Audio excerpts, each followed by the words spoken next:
जो भगवान श्री कृष्ण में प्रेम की वृद्धि कराता है, भक्ति प्रदान करता है, श्री कृष्ण को संतुष्ट करता है, ऐसा जो पवित्र साधन श्रीमद् भागवत सप्ताह कथा का श्रवण, उसे आप लोग सावधान तया शृणु, उसको सावधान होकर के सुनो। सावधान होकर सुनो, इसका आशय है प्रमादेन हतम श्रुतम। प्रमाद पूर्वक जो कुछ सुना जाता है वो नष्ट हो जाता है। प्रमाद शून्य होकर के सुनना चाहिए। काल रूपी सर्प के भय से मुक्ति दिलाने के लिए श्रीमद् भागवत शास्त्र को श्री शुकदेव जी ने अपने मुखारविंद से प्रकट किया। अंतःकरण की शुद्धि का श्रीमद् भागवत कथा श्रवण से बढ़कर के दूसरा कोई साधन नहीं है।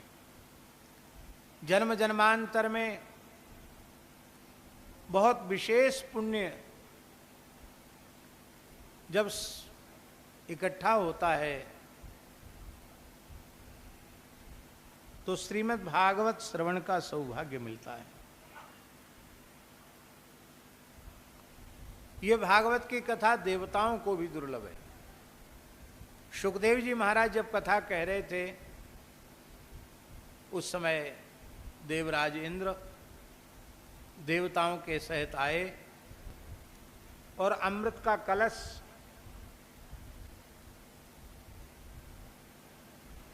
शुकदेव जी और परीक्षित जी के मध्य स्थापित कर दिया और प्रार्थना की, कथा सुधाम प्रयच्छस्व गृहीत्वैव सुधामिमाम। ये अमृत तो आप ले लो और कथा अमृत हमको दे दो,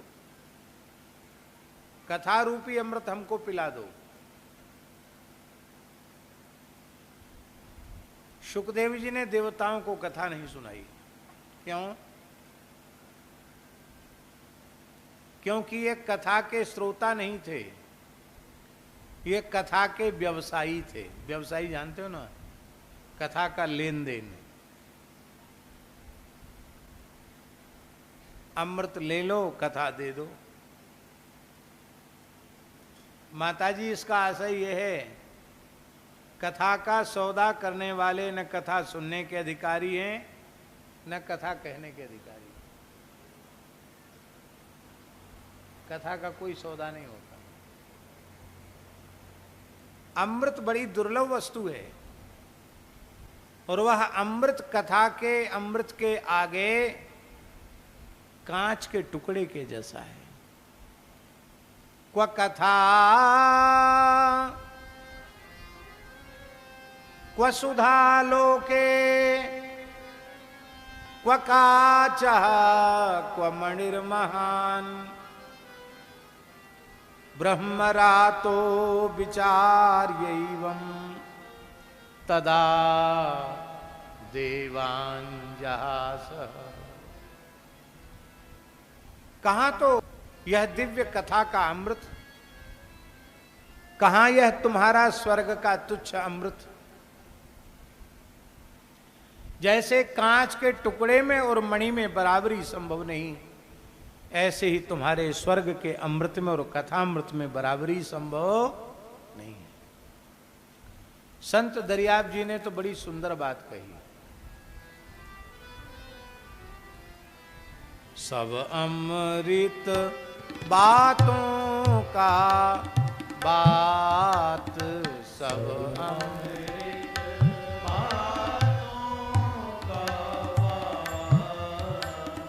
अमृत है संतन के पास, अमृत है संतन के पास। अमृत दरिया कथा अनंत, अमृत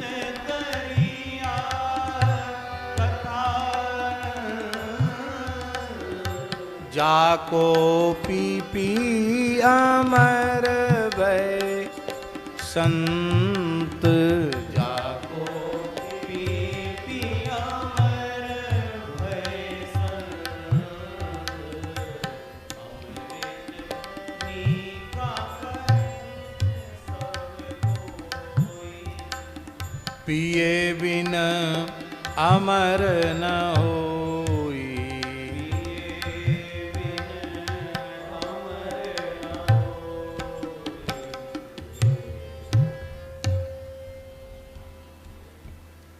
अमृत भी साधारण वस्तु नहीं है। भगवान को 4 अवतार लेने पड़े अमृत के लिए। हरि अवतार लेकर मदराचल को क्षीर सिंधु के मध्य स्थापित किया। कच्छप अवतार लेकर उसको अपनी पीठ पर धारण किया।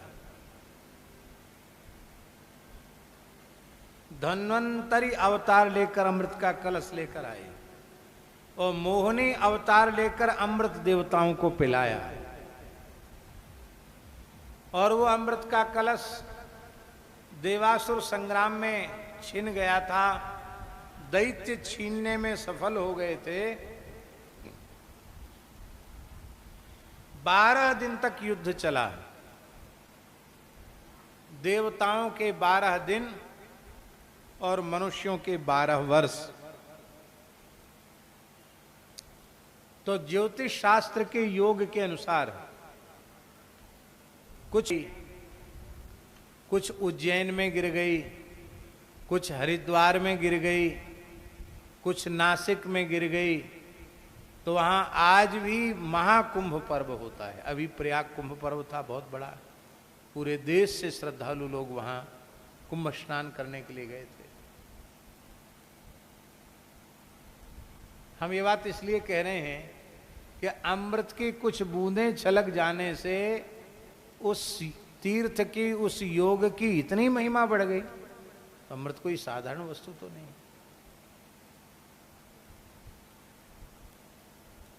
उस अमृत की कुछ बूंदें पी ली थी राहु ने, तो आज भी वह देवमंडल में पूजित हो रहा है।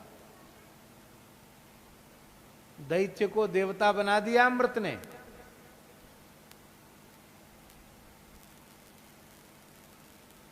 वह अमृत भी कथामृत के आगे तुच्छ है। अब आप विचार कर सकते हैं कथामृत की कितनी महिमा है। उस अमृत को पीकर अमर जरूर होते हैं, पर वो अमर सदा सर्वदा के लिए नहीं है। महाप्रलय में सब नष्ट हो जाता, अमर कहां रह गए। देवता अमर हैं, पर पुण्य क्षीण होने के बाद धरती पर आते हैं कि नहीं आते। वो अमृत तो भी एक प्रकार का धोखा है। उनकी अविद्या का नाश नहीं, उनके अज्ञान का नाश नहीं, उनके विकारों का नाश नहीं। किस बात का अमृत। पर कथामृत का पान करने वालों की अविद्या नष्ट हो जाती है, उनका अज्ञान नष्ट हो जाता है, उनके विकार नष्ट हो जाते हैं। वे मरने के बाद मुक्त नहीं, वे तो जीते जी मुक्त हो जाते हैं। इसलिए भैया सच्चे अमृत के रूप में धरती पर 2 ही हैं, एक तो नामामृत और दूसरा कथामृत। धन्यास्ते कृतिनः पिबन्ति सततम श्री राम नामामृतम। नामामृत और कथामृत। गोपियां कह रही हैं तब कथामृतम तप्त जीवनम कविभिरीडितम कल्मषापहम् श्रवणमङ्गलम्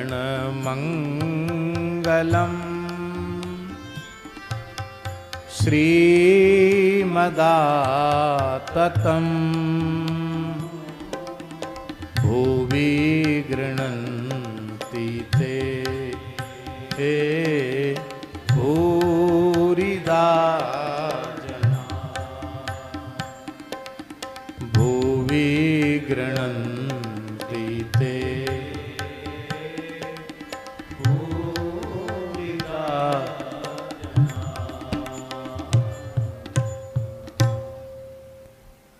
तव कथामृतम,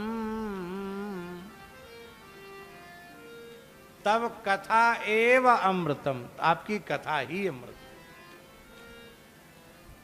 वो कथामृत कैसा है? तप्त जीवनम, विषय के ताप से, अविद्या के ताप से तपाए हुए जीवों को नव जीवन देने वाली कथा है। तब तक मनुष्य को नया जीवन प्राप्त नहीं होता जब तक कि वह श्रद्धा पूर्वक कथा का श्रवण नहीं करता। दूसरा अर्थ, अमृतम तप्त जीवनम। हे नाथ, तो आपके वियोग में कब के मर गए होते, वियोग की अग्नि में जल गए होते, पर आपका कथामृत हमें मरने नहीं दे रहा है। विरह के ताप से तपे हुए को मरने नहीं देता कथामृत।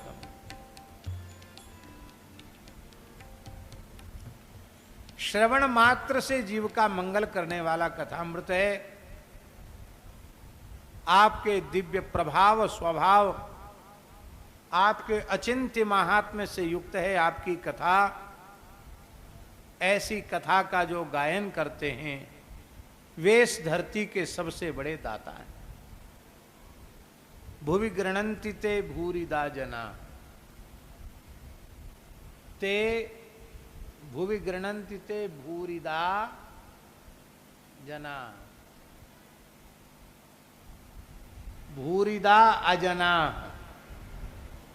एक अर्थ है भूरिदा जना और एक है भूरिदा अजना। ऐसे जो भूरी ददती, जो बहुत अधिक देने वाले हैं, सबसे बड़े दाता हैं, उनको मनुष्य आकार में देकर भी मनुष्य मत मान अजना, वो अजन है। अब वे जन्म मृत्यु के चक्र से उभर जाने वाले हैं।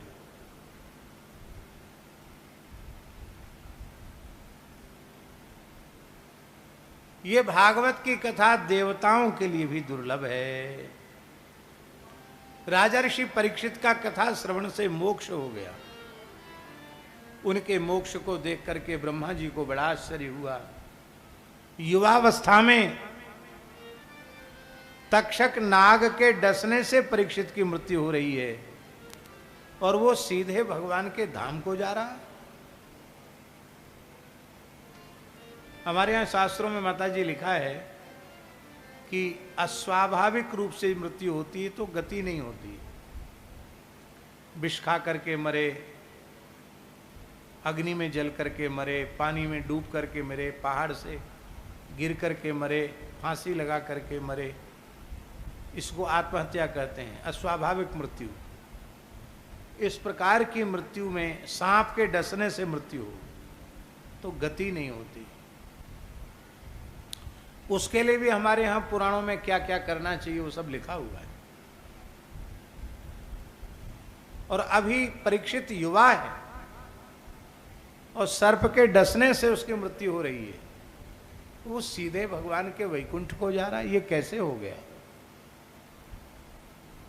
तो श्री ब्रह्मा जी महाराज ने ब्रह्मलोक में, सत्यलोक में एक बुद्धि रूपी तराजू के एक पल्ले पर संपूर्ण वेद इतिहास पुराण आदि को रखा, संपूर्ण धर्म कर्म आदि साधनों को रखा और एक पलड़े पर श्रीमद् भागवत को रखा। तो लघु नन्यानि जातानि गौरवेण इदम महत्, जितने साधन थे वो भागवत महात्म्य के आगे लघु सिद्ध हो गए। इसका आशय क्या है अग्निहोत्री जी? इसका आशय ये है कि शरीर किसी भी पद्धति से किसी का चला गया हो, यदि विधि पूर्वक श्रीमद् भागवत की सप्ताह होती है तो जिस जीव के निमित्त कथा हो रही है उसे निश्चित ही नित्य गोलोक की प्राप्ति होगी, इसमें संदेह नहीं है। वो भगवान की नित्य सन्निधि को प्राप्त करता है। ये कथा की में परीक्षित की मुक्ति इसका प्रमाण है। बोलो भक्त वत्सल भगवान की जय। कितने ऐसे उदाहरण हैं जहां कथा से सद्गति हो जाती है। सूत जी महाराज कह रहे हैं ये सप्ताह कथा सबसे पहले देवर्षि नारद जी ने सनकादिकों ने देवर्षि नारद जी ने सनकादिकों के मुखारविंद से पहली कथा सुनी। वक्ता हैं सनकादिक, सनकादिक माने श्री सनक सनंदन सनातन सनत कुमार, और श्रोता हैं देवर्षि नारद जी। सौनक जी को बड़ा आश्चर्य हुआ, महाराज ये दोनों ही कोई पता ठिकाने वाले नहीं हैं, इनका मिलन कहाँ हो गया, कहाँ ये कथा हो गई, आप कृपा करके इस इतिहास को बतावें। नारद जी का भी कोई पता ठिकाना नहीं, एक जगह रहें तब ना पता ठिकाना, निरंतर विचरण ही करते रहते। नारद जी ने कहीं अपनी कुटिया नहीं बनाई, आश्रम नहीं बनाया, मठ नहीं बनाया। हाँ, नारद गुफा इस तरह से कहीं कहीं स्थल हैं, नारद जी वहां विराज गए तो नारद जी की स्मृति वहां से जुड़ गई। नारद जी ने स्वयं कहीं कुछ नहीं बनाया, और यही सनकादिकों का हाल है, उन्होंने भी कहीं कुछ नहीं बनाया। तो जिस व्यक्ति का पता ठिकाना ही नहीं है उससे संपर्क कैसे किया जाएगा, उससे उसका मिलना कैसे होगा। ये दोनों ही घूमते ही रहते हैं और इनको घूमते ही रहना चाहिए। क्यों? एक कल्पना करो, इस पंडाल में पंगत बैठी हो, पंगत जानते ना, भोजन के लिए सब लोग बैठे हों, और एक मालपुआ की डलिया कृष्णानंद जी के हाथ में हो और खीर की बाल्टी धनंजय दास जी के हाथ में हो, और यहाँ सब पंगत बैठी हो, और ये एक तरफ ये खड़े हो जाएं, एक तरफ ये घूमे नहीं पंगत में, तो किसी को खीर खाने को, पुआ खाने को मिलेंगे?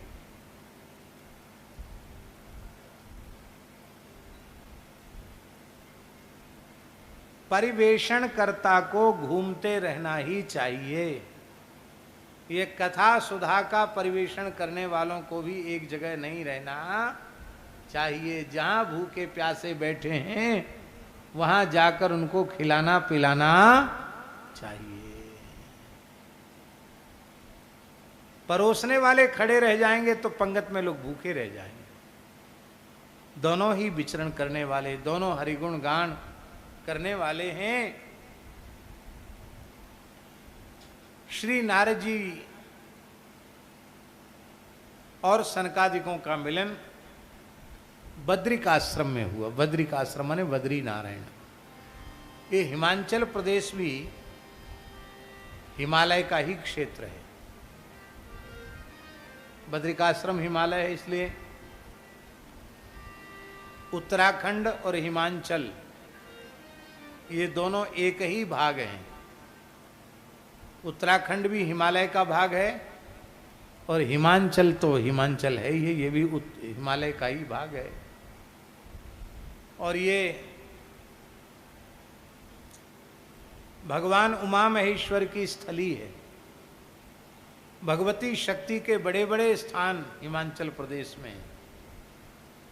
भगवती दुर्गाओं के बड़े बड़े सिद्ध शक्तिपीठ यहाँ हैं, और भगवान शिव के भी बड़े बड़े प्राचीन स्थान हिमाचल प्रदेश में। क्यों न हो, भगवान शंकर की ससुराल है ये हिमाचल। साक्षात भगवती अन्नपूर्णा जगदम्बा शक्ति का यहाँ जन्म हुआ, पार्वती यहाँ प्रकट हुई। शंकर जी की ससुराल है तो हम सब लोगों की ननिहाल है। शंकर जी माता पिता हैं कि नहीं? जगतः पितरौ वंदे पार्वती परमेश्वरौ, माता पिता हैं। तो माता पिता हैं तो हमारी क्या हुई है? अरे अन्नपूर्णा सबकी माता है कि नहीं? और माता जी का जहां घर है वो क्या उसको नाना का घर कहते हैं कि नहीं? तो हिमालय है, हाँ, तो हिमालय हम सबकी ननिहाल है।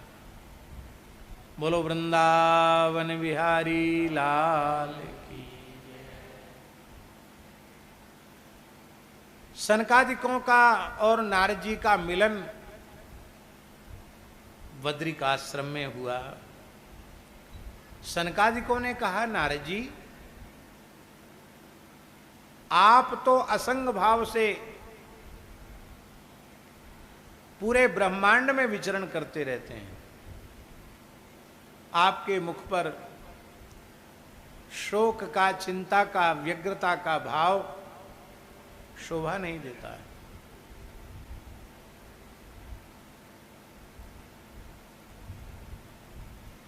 तवेदम मुक्त संगस्य नोचितम बद कारणम। आपके जैसे मुक्त संग के लिए, आसक्ति रहित के लिए उचित नहीं है। देखिए, दुख का कारण आसक्ति है। दुख का कारण क्या है? और आसक्ति नहीं है तो दुख नहीं। आप अनासक्त हैं तो फिर आप दुखी क्यों हैं? तवेदम मुक्त संगस्य नोचितम। मुक्त संग को दुखी होना उचित नहीं है। और देखिए, महात्मा जितने होते हैं वो सब मुक्त संग ही होते हैं, हमारे जैसे नहीं। वस्तुतः जो महात्मा हैं वो मुक्त संग होते हैं, उनमें आसक्ति का दोष नहीं होता, इसलिए वे कभी दुखी भी नहीं होते। पर कोई महात्मा दुखी दिखाई पड़े तो उसके दुख का हेतु आसक्ति नहीं है, क्योंकि दुख का मूल आसक्ति तो उसमें है ही नहीं। कारणा भावे कार्या भावा, कारण नहीं होगा तो कार्य नहीं होगा।